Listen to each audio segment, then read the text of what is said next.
தும்பல் இது வந்து நம்ம இயற்கையாகவே நம்ம பாடியில் வர ஒன்று தான். ஆனால் இது வந்து நிறைய பேர் வந்து என்ன பண்ணுறாங்க அப்படின்னா தும்பலை வந்து அடக்குவாங்க, இல்லைன்னா ரொம்ப சத்தமாக வந்து தும்புவாங்க. ஸோ இந்த மாதிரி இருக்கிறவங்களாம் கொஞ்சம் தயவு செஞ்சு இந்த வீடியோ வந்து நோட் பண்ணுங்கள். ஏன் அப்படின்னா நீங்கள் ரொம்ப சத்தமாக இரும்புறவங்களா இருந்தால், ரொம்ப சவுண்டாக ரொம்ப ப்ரெஷர் கொடுத்து இரும்புறவங்களா இருந்தீங்க அப்படின்னா இனிமேல் அப்படி இரும்பாதீங்க. ஏன் அப்படின்னா அந்த மாதிரி இருமுனா விழா எலும்பு வந்து உடஞ்சிரும். அப்படி இல்லை நீங்கள் வந்து தும்பலை கட்டுப்படுத்துறவங்களா இருந்தால் கட்டும் படுத்தக்கூடாது. ஏன் அப்படின்னா உங்கள் தலைக்கும் கழுத்துக்கும் போகிற நரம்பு வந்து பிளாஸ்ட் ஆகிடும்.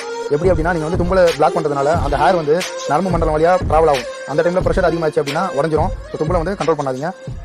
Be safe.